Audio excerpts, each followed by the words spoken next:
Hey, what's up, guys? Welcome to another edition of the Liberty Report with Professor Red Pill and Adam Maxwell from the Liberty Rising Group. So, today we're going to be talking about oil, right? So, oil is no longer just a commodity, it's a weapon. It's a weapon that shapes wars, alliances, and the global order. Even in 2026, when technology and renewable energies are on the rise, oil still decides the winners and the losers in geopolitics. So today we're going to break down how Iran, China, China, and Russia are at the center of the energy chess game and how that's going to impact you. Thank you for being with us. Adam Mad Maxwell from Liberty Rising Group. Take it over. Thank you very much. Thank you for joining us on the 11th of March, 2026. We're week two of the big war. Or the big war in the Middle East. Of course, there's a huge war going on in Europe. There's maybe another dozen wars going on around the world, but this is certainly a major war in the Middle East. Indeed, we're living through a historic period. It's historic and transitory. The global system itself is shifting technologically, economically, and geopolitically. We're seeing this with artificial intelligence, energy infrastructure, and great power politics or competition. This is the big one that a lot of people skipped over. I think we had like a decadence where we weren't so concerned about war, complacent, comfort. But what we've seen is this reassertion of hard power, as well as a redefinition of what power actually means in the 21st century, in the present time. This was actually what I predicted 6 years ago. Not the wars, I also was naive, but a decade of transformation, especially a digital transformation. So right in the middle of this transition, some people say we're already in World War III. Maybe, certainly, if you look at how China and Japan view the Second World War, for them it didn't begin in 1939. It began much earlier, a few years earlier. The point is that, and so some historians say World War II actually began then. If World War III breaks out, the big war, which is China against the USA directly, or even Russia against the USA as a direct rather than a coalition war. That's the big war that I think we're gearing up for. The point, so if that comes to pass in recent times, then we would have said that World War III begun in 2022 with the Russian invasion of Ukraine. But so a major war in the Middle East. But what is strange about this war in the Middle East? It's part of this period piece, but no one in the West seems to be able to clearly articulate why America started this war. Their narratives don't really hold together. Iran knows enough. Right? They've been in the crosshairs for 30, 40 years. Finally, this is the war they've been steeling against for decades. Probably. This war could end tomorrow, I doubt it. And there's another, who knows? But this appears to be America's trying its best to destroy the Islamic regime, Islamic Republic. And it seems, to me at least, that Iran is holding out. It's surviving. And if the Islamic regime survives, of Iran survives, I think that's a victory for Iran to some extent. We hear it's about nuclear weapons, about security, terrorism, ideology, religion. Sometimes we hear it framed quite reductively as a war for Israel, or perhaps a broader geopolitical struggle. All of those explanations ring true. pieces, fragments, but none of them actually explain the strategic calculus of why we're at this in this war and what is this new age of power. That's really what we're doing. So my specialism, what I like doing, is looking at the world through a quantitative lens, strategic equation, calculus, and that's what we'll be going into. Because I listen to a lot of analysis, a lot of very intelligent people, but I haven't heard anyone saying what I've been thinking, what I've prepared, and it gets a little frustrating. Um, Not frustrating. Some great analysis out there, some very schizo analysis too. I'm excited to go through this.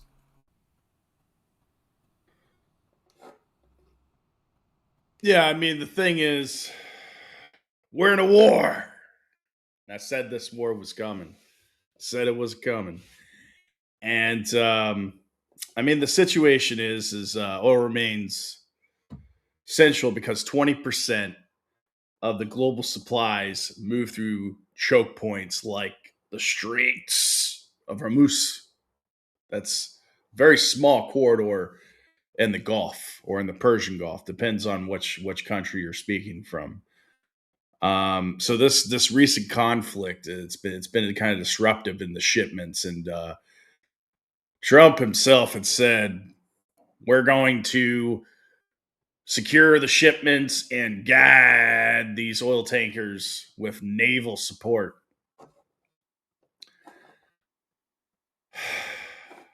I mean, let's go into that, right? We have naval support, right? And it's debatable if the Navy is even that productive or able to actually secure this small onslaught of territory. But anyway, I digress. Any interruption, real or threatened, instantly spikes prices, as we've seen. We predicted this would happen in the first podcast that we made, like a few days. I think it was the Wednesday before the Saturday strikes that we predicted, and we said there's going to be a strike. They're going to start striking Iran. It's going to most likely happen Saturday. We are 1 for 3 on our predictions, which isn't bad. It's a 30 percentile. We thought there would be a peace deal in Ukraine in the summer. It was attempted. It wasn't successful, but it was attempted by Trump. Putin had come to the United States, to Alaska, to meet with Trump to negotiate those peace deals. They fell through. We thought it would happen. It didn't. I mean, technically, we're 2 for 3. But we had one prediction that Taiwan might possibly have been, or at least I made that. You didn't. I made that prediction early on when we started podcasting that there would possibly be a window for the Chinese to invade Taiwan because tension was that. And I had said if China did not make a move on Taiwan, this was 3 years ago, they would never make a move on Taiwan.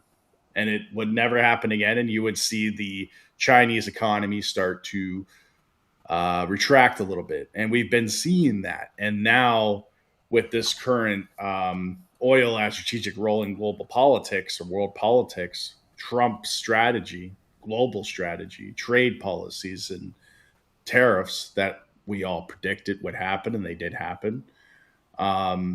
It's caused interruptions and Chinese economy. And of course, Trump came out and he was like, we're going to work with China because China needs the oil. Well, no shit. They need the oil. I think 30% of their dependency is coming from Saudi Arabia, or that's straight right there. That 20% of global supplies. A good portion of that, of their consumable oil, is coming from the region.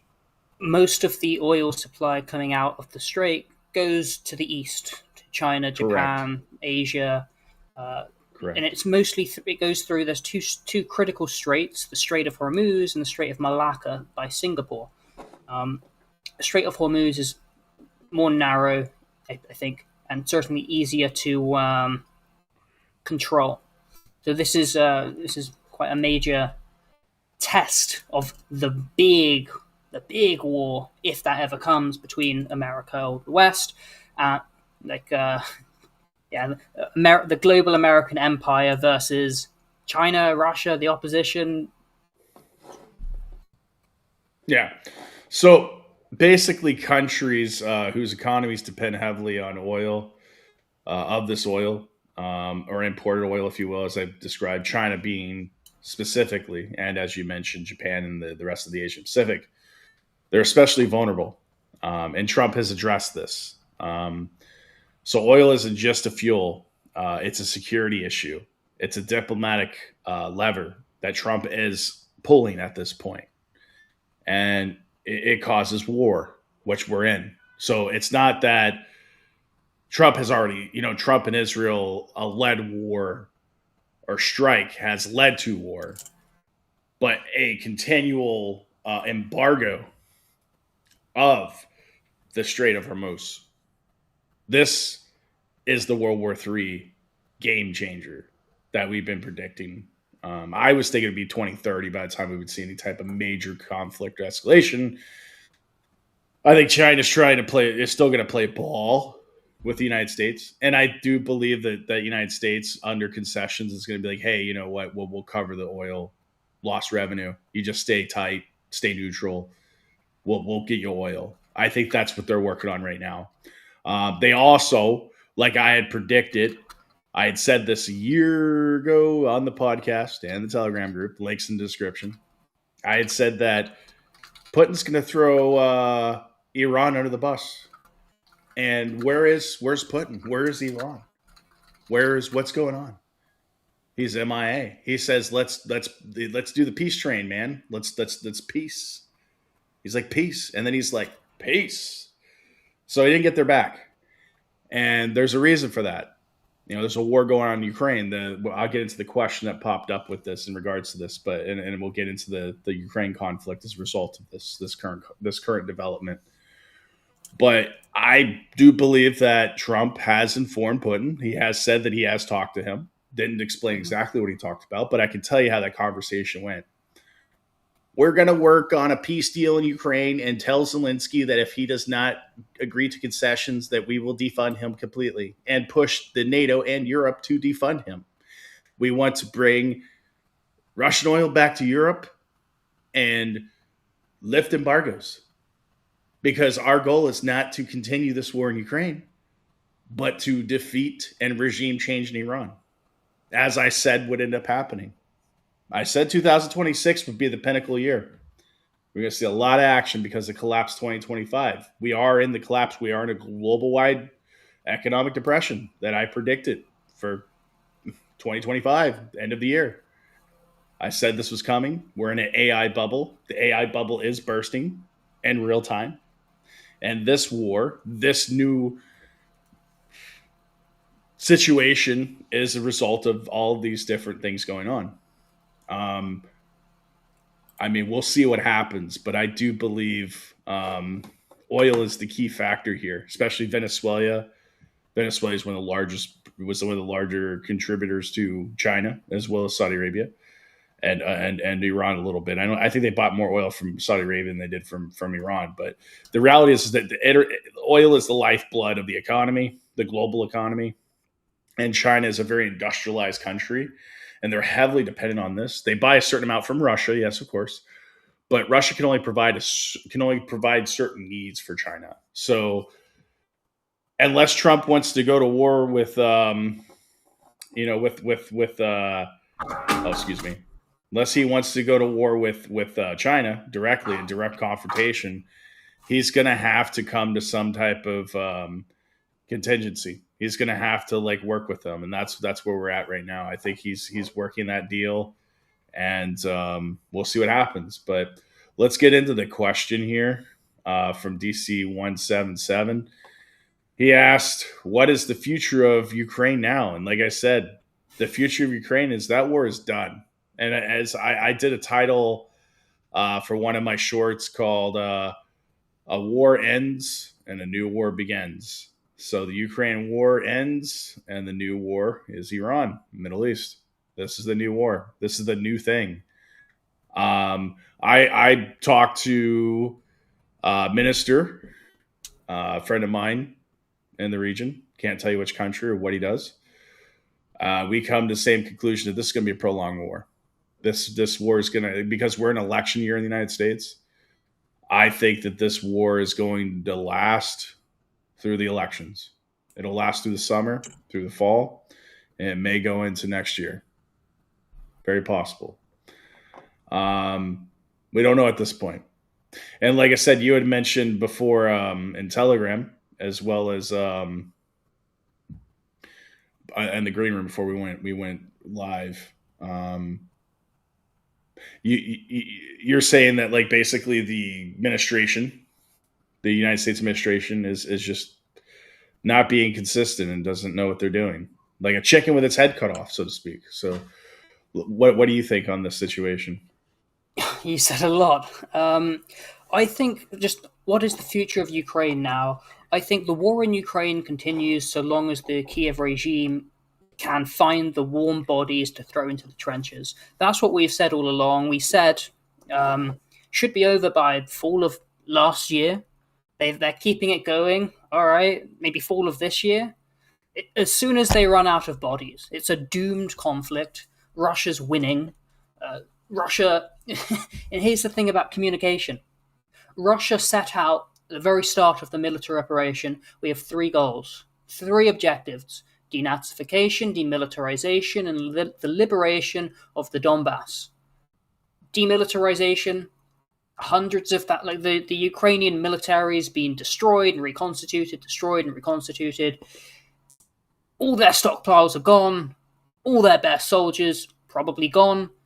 Of course, they've still got an army, but it's no longer the greatest European army as it was in 2022. Denazification, that's regime change, that's culling this resurgent anti-Russian, anti-Muscovite ideology. Not going to get into that. And liberation of the Donbass, they've basically done that. They've also taken the two additional oblasts, plus Crimea, which they took 10 years ago now, 12 years ago. So here's our objectives. We're making progress along them all. We're killing more Ukrainians than they're killing of us. Very costly, hundreds of thousands of dead both sides. But they're winning that war. The Americans... I'll get into the calculus in just a moment about what they're actually doing. But first, I just want to go back to China. I believe, and I have believed that China is the rising power. China, the Chinese have a word for China, an endonym. It's not China, it's Zhonghu. Apologies for my pronunciation. It means Middle Kingdom, or the center of the world. And everyone else, in your periphery, you're not the center of the world. Though Americans obviously believe that they are. China has 4 times the population of America. The alleviation of poverty, this transformation of China through industry, which requires oil, has been huge. So my belief, looking at the calculus, my belief is China appreciates the time. Professor, you said oil is the key factor, and then you said it fuels the economy. It fuels industry. It fuels industrial output. Economics is a lot of things. Oil fuels energy, industry, industrial output. China is the rising power. War, what is the calculus for war? You've got the power balance, resources, military capacity, technology, ideology, and time. And my understanding is USA, look, it's a great power, it's the superpower, it's been the hegemon, but it's kind of plateauing the power curve, maybe, probably. Or if it's not plateauing, my belief is the rate of increase of Russia, China is outpacing that of America. Maybe not Russia, maybe, who knows, it depends how you think. And that makes sense, right? If USA's up here and they've hollowed out their industrial base and they're becoming decadent and they're being wasteful and inefficient, and foolish and incompetent. Even though I don't think America is going to collapse, it's already collapsed, right? Even though I don't think America is going to zero, it's not what it was. It's not what it ought to be. I don't yet see the correction. Whereas China, it's got lots of problems, and professors are a lot more pessimistic on China than I, and more knowledgeable. I'm not so familiar with China. I when I was at university, I was with some Chinese people before university. Some of my best friends were from Hong Kong, China, and I learned a lot that year about China, the Chinese, Xi Jinping. This is 7, 8, whatever years ago now. Haven't looked too much into it, but my perspective here is they're the rising power, and rising powers benefit from time. Dominant powers fear time, and this is one of those calculus that America's looked at with Iran. So my belief is that the Chinese prefer delay, trade, diplomacy in order to accumulate their capacity, while the United States historically prefers preventative containment before the balance shifts too far. Professor said that 3 years ago you said that you thought this was a window of opportunity. Certainly, this closing window of opportunity is one of those key strategic considerations. You have to look at the power gap, the rate of change, strategic opportunity. The rising power tends to have a longer window of opportunity. It is the hegemon. It is the dominant power that's really looking at that opportunity, and that's what we've seen with Iran. So we can see that the Iran war is not explained by a single variable. It's a strategic set. Right? You've got Israeli regional security calculus. You've got American global hegemonic strategy, energy choke point and resources, and we'll get into these a bit more in a bit. But you've got military capability trajectories. So the drones, the Navy, technological competition, you've got AI and infrastructure, and that goes back to the energy. And you've got these broader timelines of great power competition, particularly with China. One can look at all the actions that are going on in Ukraine, in the Middle East, Venezuela, Cuba, and you can say if America is saying 2050, probably a war with China, I don't know, I hope not. But if that's what they're thinking, then you can see that things are kind of lining up. When Trump took over Venezuela, we said on this podcast, go back, we said he's doing this to secure the oil prior to initiating another war. I think we said in the Middle East with Iran. I can't recall that, but we said before 100%. That's what we said. Yeah, we said that he was going into Venezuela to secure oil in order to secure the Americas, that we had enough oil for our Navy and domestic output or input. And this was going to be a strategy to eventually go into Iran. Because if the Strait of Hormuz was closed off, look, America has a lot of energy. It doesn't have all the energy. It's mostly energy independent. It can't supply all its allies and a big war machine and the Strait of Hormuz. If it remains blockaded, it causes, economy, everything's interconnected, globalized. It causes oil prices all over to rise because it's more scarce. And so so America, they control Venezuelan oil. They haven't necessarily stolen it all, but they have said we're now deciding who you can sell to. So what I look at here is I look at things through calculus, through strategic equations, looking at what are the variables that all relate to produce an outcome. Because war is not caused by one thing; it's an extension of politics by other means. It is the result of a strategic equation: energy, power balance, technology, ideology, and time. Yeah, I mean, for the most part, in regards to China and what the strategy geopolitically, China's an energy imperative. So China is the world's largest crude importer currently in the world. I mean, they're one of the largest economies, if not the largest, depending on what metric you use. So I mean, they're heavily dependent on Middle Eastern oil and Venezuelan oil. So historically, they bought large volumes from Iran, from Venezuela, often at discount due to Western sanctions. They took advantage of these Western sanctions, and of course, Trump and big oil has taken note, and that's the reason why I believe, as an academic and an analyst, that's why Trump went into Venezuela. That's why he is currently striking Iran, because of the strategy to prevent China from growing economically. As Adam had pointed out, that their economy has grown, that their economy is very powerful, and it is a threat to American hegemony. So when shipping's disrupted, and understand that China has some of the largest ports, and not only China has the largest ports, we had Swend on here from Peru, and he talked about recent infrastructure building of ports there and all over South America and all over Southeast Asia, and the fact that China has been putting naval bases all along the Asian shipping routes. I pointed this out 2 years ago before the current before the war in Israel, before the first strike. I had said that China was taking steps to become disruptive to the American shipping and monopoly on oil and energy, and especially in the Middle East and the Asian corridors.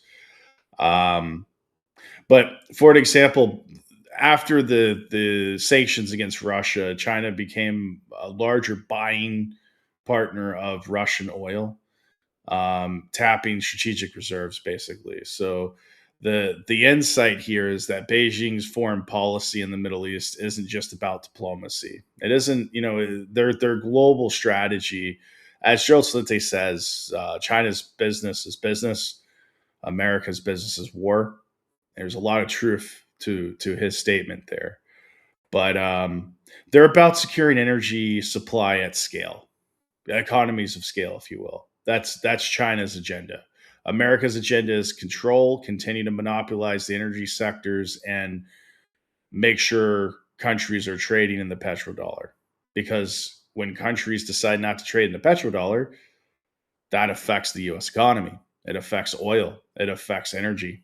Um, these are very important things to consider.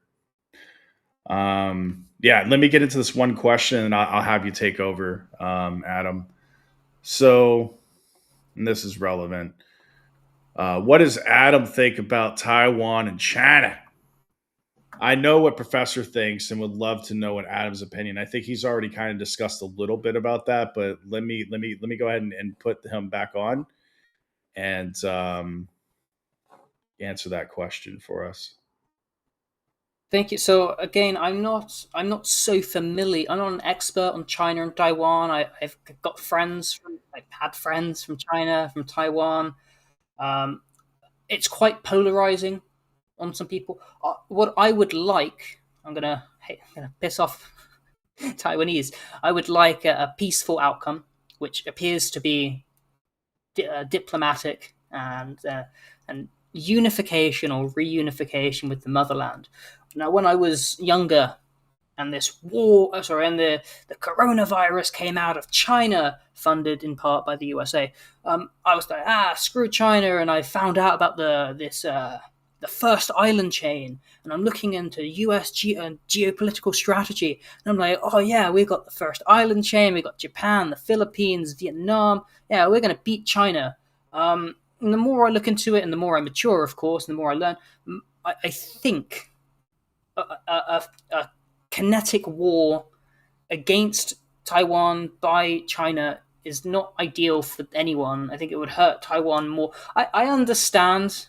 I had friends from Hong Kong of during 2019, which is when they reabsorbed it into China. Lot of hate, a lot of protest, very polarizing. I understood the resistance to China, and of course, appreciating freedom. I wouldn't want to be part of China. Is Taiwan more free? Maybe. Do I like? What is the manifest destiny of China? It's probably to absorb Taiwan?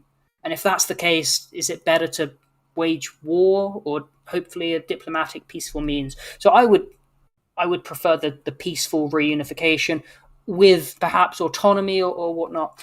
The way I see it, it's a logistics thing. Taiwan is an island off the Chinese mainland. America's very far away. Japan's over there, still very far away. All these places. You can, right? The strategy here is, okay, China is dependent on oil, so we can block the Strait of Hormuz that we can control, right? And we can block the Strait of Malacca probably, and that's why we need a good navy, right? And we've got submarines. And if we were to choke off the Chinese, as you say, the largest crude importer, surely within 5 years we win the war because they run out of energy. This is, of course, why Japan went to war with America in World War II, because America said, no more energy for you, we're going to do an oil embargo. Japan says, we need the oil, so we're going to... That's bingo. And that's what I had said with the parallels. Sorry to interject, but that's the parallels that I've been talking about the last couple of years in the podcast, is that we're seeing very much parallels with World War II and a 100-year cycle of today. That's why, are we in World War III is the question we should be asking. Is this the beginning of World War III? Because World War II started almost identically to, or similar in a lot of ways to what's going on now. There was a rogue state that was having economic turmoil, woke ideology, democracies, failed democracies, hyperinflation, and they had an Austrian painter take over. And that Austrian painter started doing what? He started invading his neighbors for oil, for energy, for gold, for conquest. Listen to what Trump's address is. And I'm not calling Trump a dictator or anything of that nature. I mean, he's still within the confines of the Constitution. But those three things were mentioned in his last address: gold, conquest, and oil. Ein Volk. Things often rhyme. Yeah. Ein Reich. Ein one people, one kingdom, one leader. Right. So the Austrian painter also, hey, I'm going to reunite Germany. I'm going to solve the Czech Sudetenland security thing, security problem. And look, we've got the Bolshevik existential, Bolshevik Russia, a rising power. Germany, we were the most developed place in the world, 1913. We have a lot of industry. In fact, we can pretty much take over the Soviet Union so long as we don't get in a war with the Western powers. But the Bolsheviks, rising power, expansionist ideology, a war of ideologies at its core. And of course, we have a war of ideologies today. Now, the one thing is, One thing, though, who funded the Austrian painter's rise to power? Quite a few people. This is a question for the chat, and I might put it as a quiz at the end of the podcast. Who funded Austrian painter's rise to power? So this is what I don't appreciate about the American grand geopolitical strategy. I find it to be there's rationale for it. But if you're against China, you don't make an enemy of Russia. And they made an enemy of Russia. Russia, 25 years ago, Russia came to America and said, they said in the 90s, we want to be your friend. We lost the Cold War or whatever. We collapsed, you didn't. Let's build for the future. America laughed. Literally, I think it was Clinton laughed at Putin when he said, we can be friends, we can have a security partnership, we can even join NATO. He laughed at him and said, absolutely not. Why? Because you're the enemy, you're Russia. Because they're a great pole of power, a civilizational state. Right? Like, why can't Russia join the EU? Because at 140 million people, they'd be over a quarter of the EU population. They're the largest European economy. They've got all the resources. They've got the industry. They would basically take it over. Instead of Germany controlling Europe, Fourth Reich, you would have Moscow being the dominant power in Europe, the European Union. So you can't have that. You zoom in just on Europe, you can kind of make it make sense. The Soviet Union of Brussels, uh, of socialist states, versus Moscow, which is the most capitalist in Europe somehow. The point is that what America's done by waging war against Russia in Ukraine, mostly for money, by the way. There's ideology. There's like Victoria Nuland ideology. There's National Socialists, like Azov Battalion ideology. There's this history, that lots of things, but I think ultimately it's about money and weakening Russia. I say this.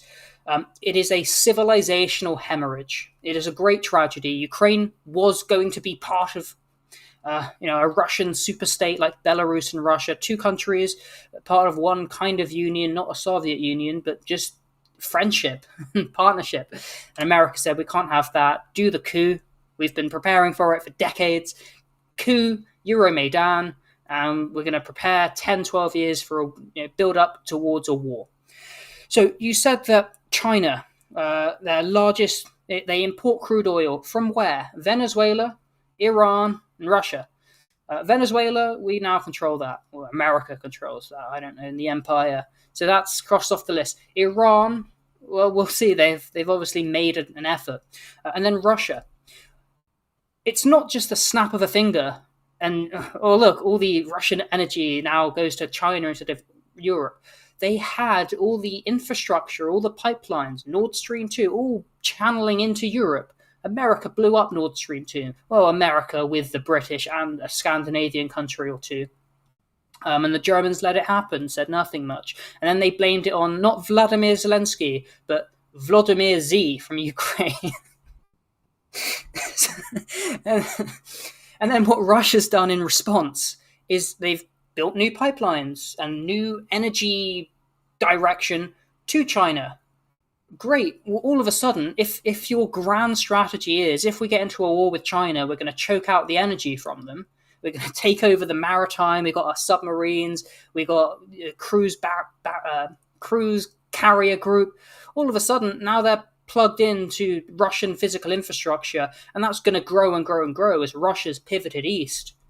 Because Ukraine says, no, we're not opening up the friendship oil pipeline, Druzhba, friendship. We're not opening that up.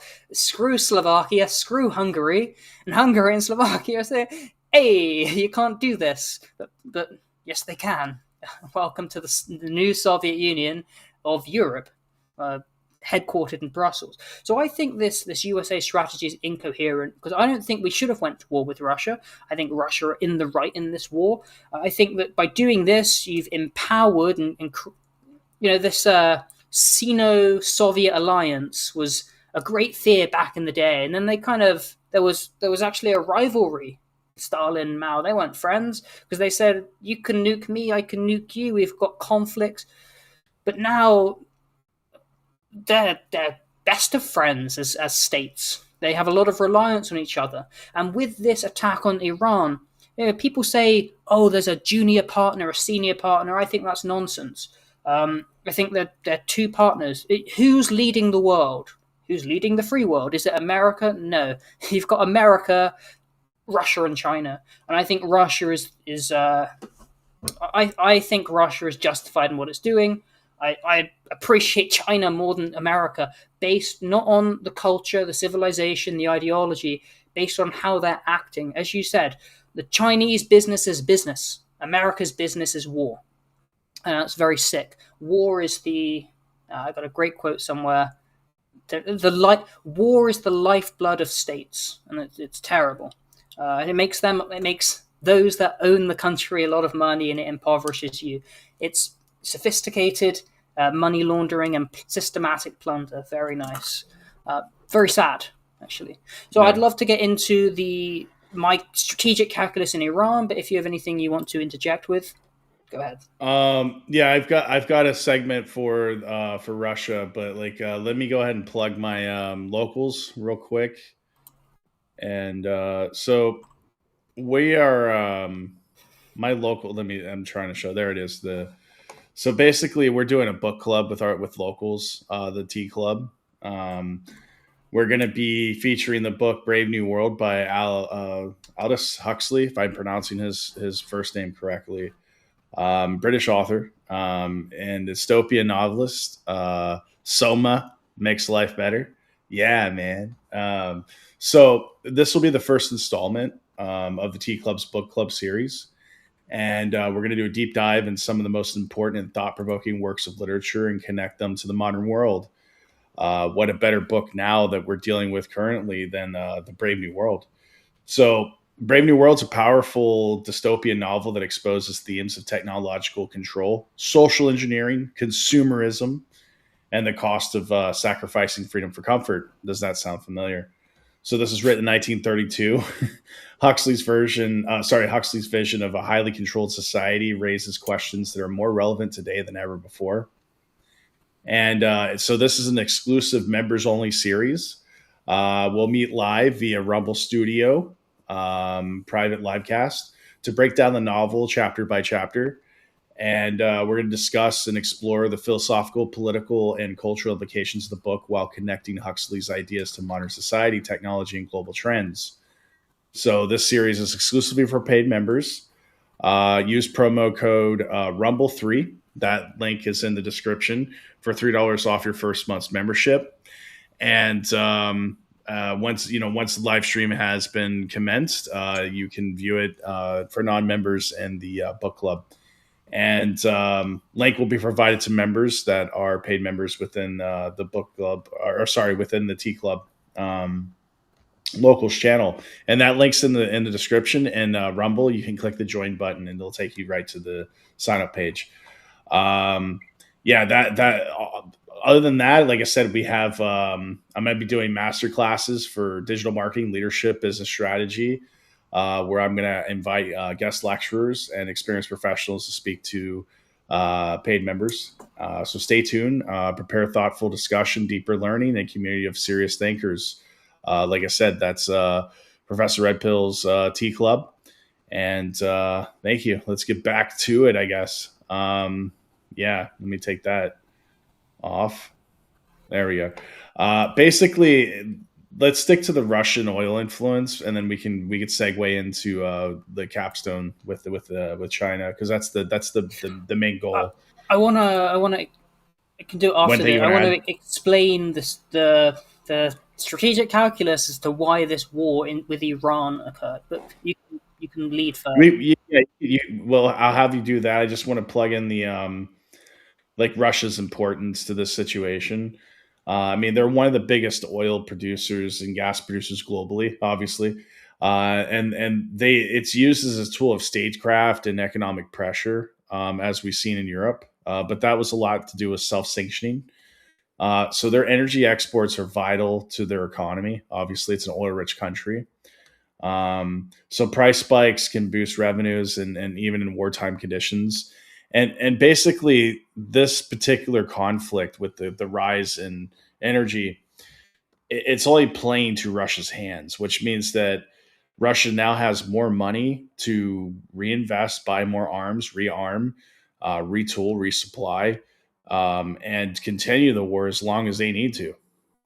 And now they're going to have unlimited funds, because that was an issue where the oil prices, because they were sanctioned, they were selling their oil at discount to China and other countries. And now, because Middle Eastern oil is unattainable, and the energy corridor is currently in war. We're from Greece, from Lake Cyprus, all the way to Pakistan. All the way up north is Caucasus, all the way down to the GCC in the Middle East corridor, the Persian Gulf. So this is a huge energy corridor, Kazakhstan, these areas, and this is interrupting everything. It's interrupting flights. It's interrupting shipping.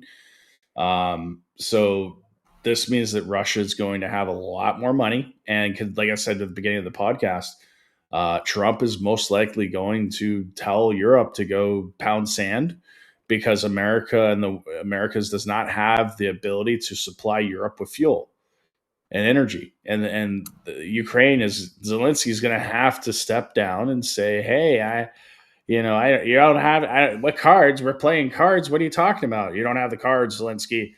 And this time he really doesn't have the cards because Europe is going to be dealing with economic issues as a result of the energy prices spikes because they're already dealing with it right now. Our followers in Telegram group, links in the description, viewers of the podcast. We have a lot of Europeans that watch this podcast, a lot of Europeans in the Telegram group, and they are themselves saying it's bad and it's bad in America, but it's only going to get worse. So the only way that you can alleviate this burden is by opening up trade with Russia and allowing that oil to flow into Europe and end the war in Ukraine. I mean, it's 4 years now, 5 years going on. It's over. To get it done with, let's get some concessions, have a peace deal, and let's rebuild. I would like to go to Ukraine. Peace break out. Yeah, let's have peace. Could be the most prosperous time in European history since post World War II. Rebuild. I'll go to Ukraine. I'll go build universities and education centers. I'll help. You know what I mean? Tomorrow, go rebuild. It's just horrific. It's horrific what's going on. This is what I said. Americans and Europeans don't really care about Ukraine. If they would, they wouldn't have manufactured this war, especially Washington, London, but Brussels, Paris, and Berlin. This is what I'm talking about when I say Europe. Europeans, they have a liberal, of course we care, compassionate about Ukraine, but they don't because they're supporting this war. And they think they're in the right, and it's disgusting. You said that energy exports are vital to Russia's economy. True.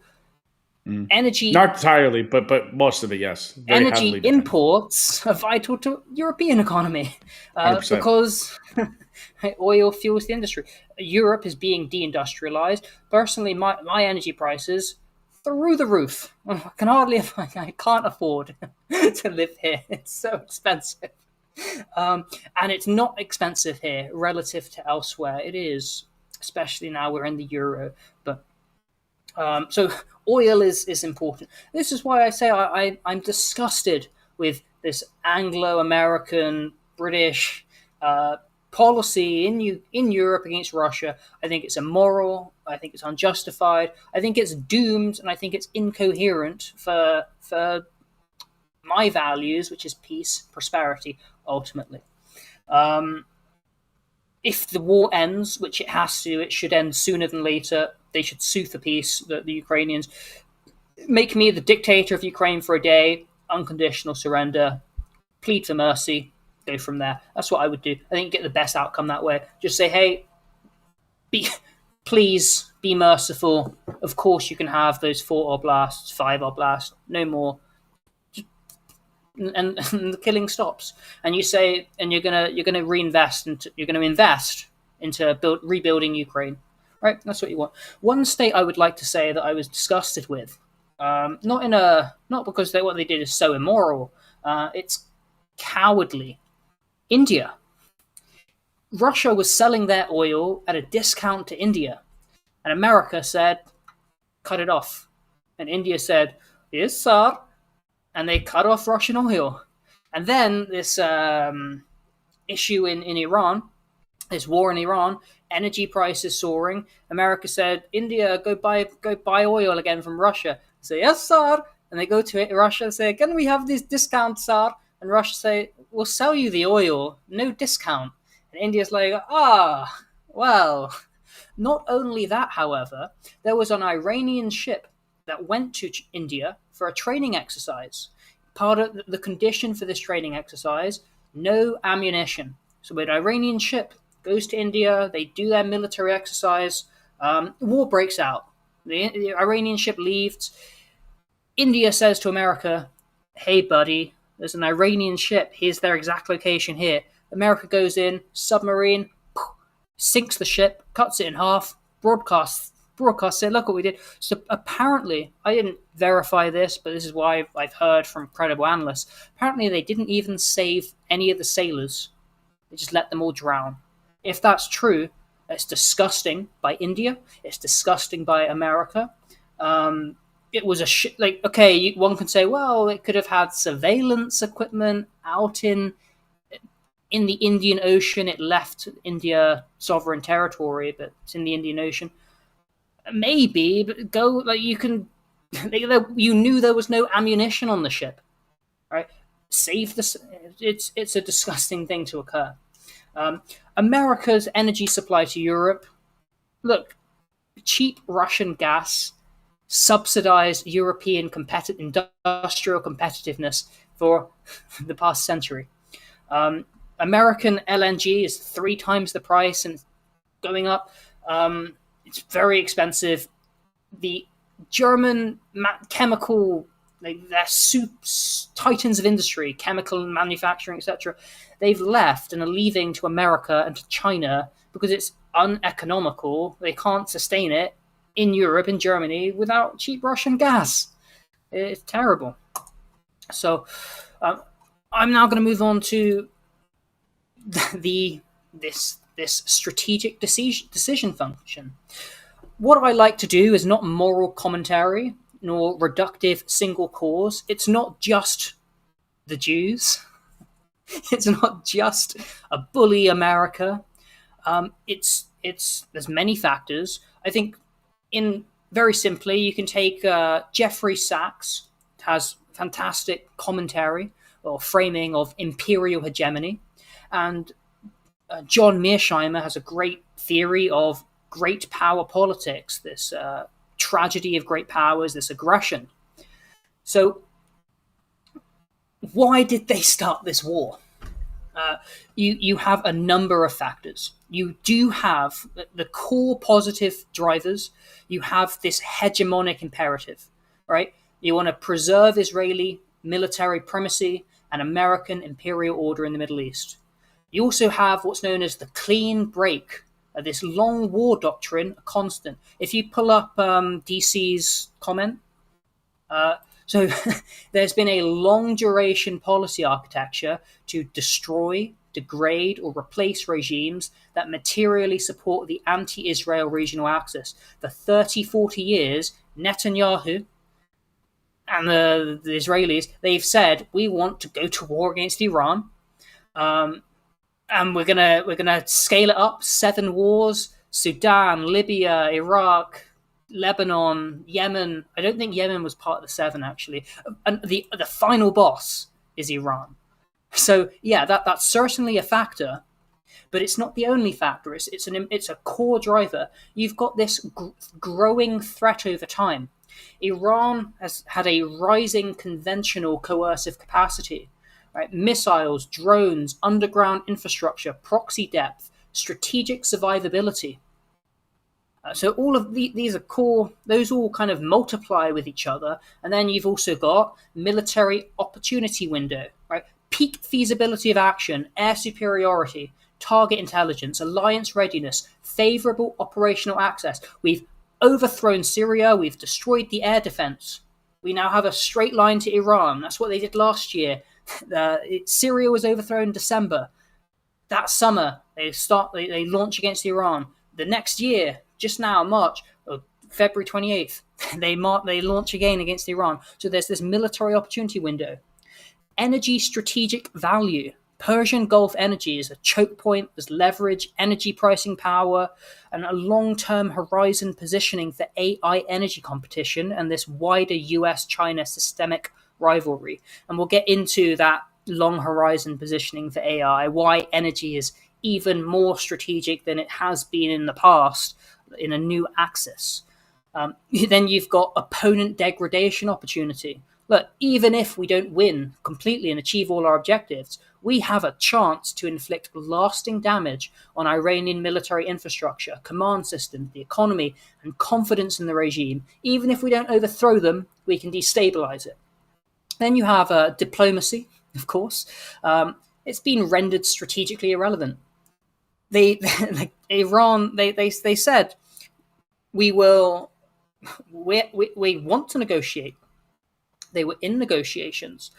The negotiations were nothing but a farce. They did not solve the real issue, because the real issue is Iranian regime, power, missile depth, proxy warfare, and specifically refusal to accept Israeli regional supremacy. I mean, you can say they refuse to accept Israel at all.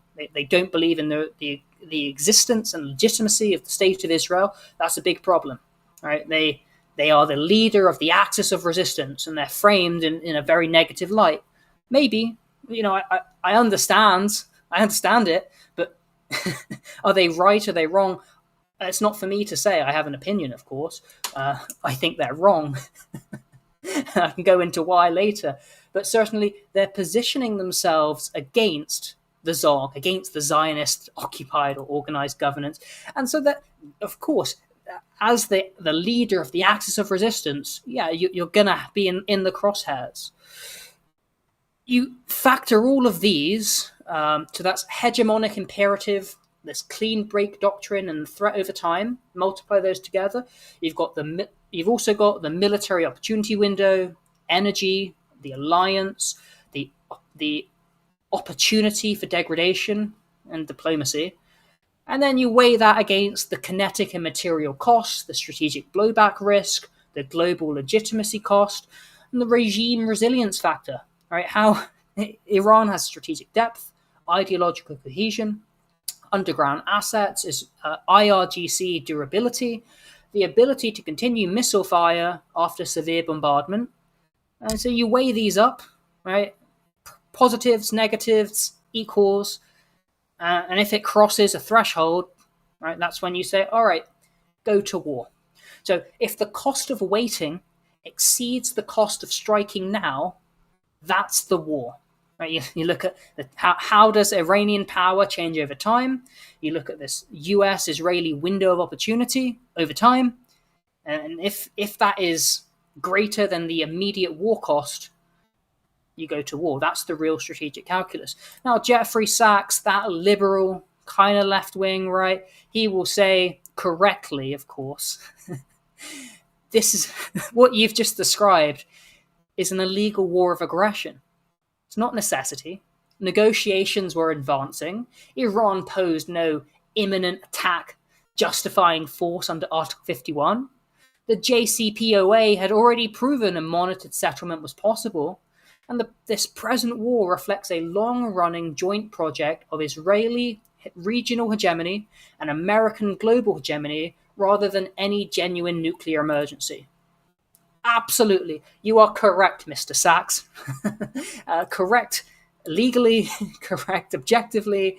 But of course, in the great game, no one cares. International law, what's that? International law doesn't mean anything. What does matter is the calculus of power. And that's what this is all about. If you look, in fact, at the long arc of history, empires are always fighting over power and whatever resource defines power in that era. So I'm going to end it. I'm going to end my little rant here, which is to say that this transformation of energy, of resources, of power in the ancient world, it was land and gold and people and food. In the industrial era, it became capital, factories, and markets. In the 20th century, it was energy, especially oil, right, industrial. But now we're entering into another phase where the decisive resource is compute infrastructure, artificial intelligence systems that require enormous quantities of electricity, data centers, and specialized materials, such as silver. This is what we were talking about with Sven, about the silver mines in South America and the naval ports, etc. So the geopolitics we're watching today is not just about the oil fields for cheap energy prices and economic output in this traditional sense. It's about control over the energy systems that will power the next technological epoch.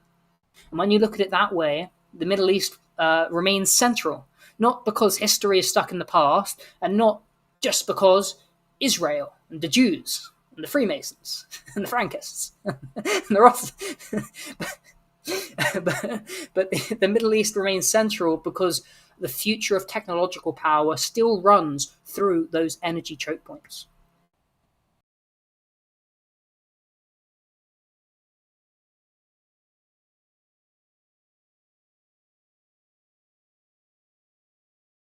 Muted, sir. Yeah, I know I'm muted. I'm just saying, like, it's basically we're at a cusp of like a new world order that was established since I believe the Carter administration, and this has been mentioned and mentioned and mentioned.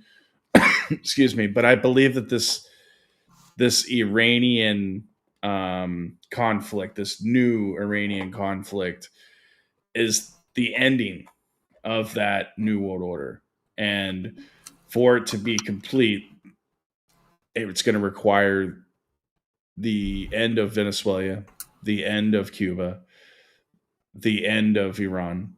And then, they've went through all the different, like I said, like Iran is like the final boss, and like a video games, spiel kind of thing. But nonetheless, even as renewables grow, renewable energy, Green New Deal, naval checkpoints, politics, and oil markets are still intertwined. It's still the global economy, global trade is still dependent on trade and oil and energy corridors. So the control of energy resources and routes remain a core driver of global diplomacy rather, and conflict.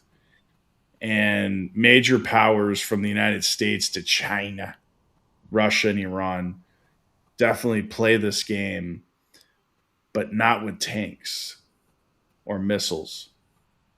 They play it with oil barrels and pipeline diplomacy. And drones. That's it. And drones. Yeah. And that's all I've got to say on that topic. I appreciate you guys for joining us tonight. I hope you enjoyed it. Join locals. Links in description. Adam Max Madwell, Maxwell. Adam Mad Maxwell. Yeah. His link tree's in there. Terrence Pop's links in there as well. Support his channel. He's needing subscribers. Apparently he's being shadow banned, and he got deplatformed. So support his content as well. I do post it in the Telegram groups once in a while. But I gotta thank you guys for your support. We started here with like nothing. Zero.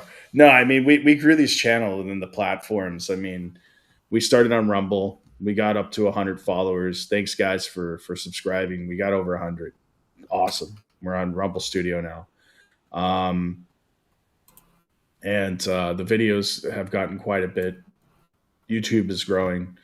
I think I'm at 84 now. I don't know how many followers you got right now on yours. How many subs? Do you check? I check every day. But like, yeah, I'm at 84. It's probably 86, 87, maybe 6 or 7. But like they like to just delete subscribers at random for some reason. But just keep your support, man. Like, share, share with friends, share on Telegram. Telegram's awesome. It's an awesome platform.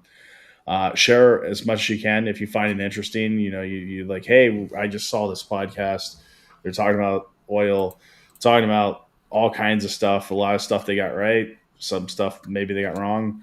But for the most part, I hope you guys enjoy the content. But like I said, stay tuned for deep dives. And stay tuned. Join the locals channel. And like I said, master classes. Published my book on there about leadership. I'm a leadership expert. And like I said, I know a little bit about geopolitics. I mean, I do study. I work in academia. But I hope you find the information we're providing is useful and entertaining. Main thing. Yeah. Anything else?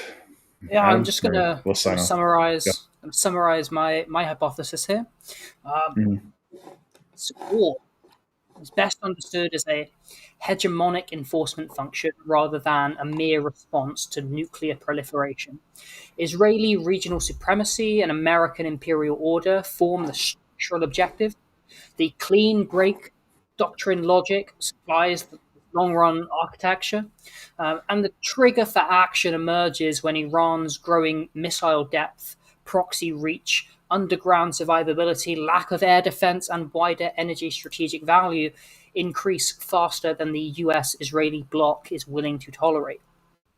Negotiations, even if genuinely advancing on enrichment, do not resolve that underlying problem, because the real issue is not simply uranium, of course, but Iranian regime power and its capacity to impose conventional coercion against Israel while aligning with anti-American forces across the region.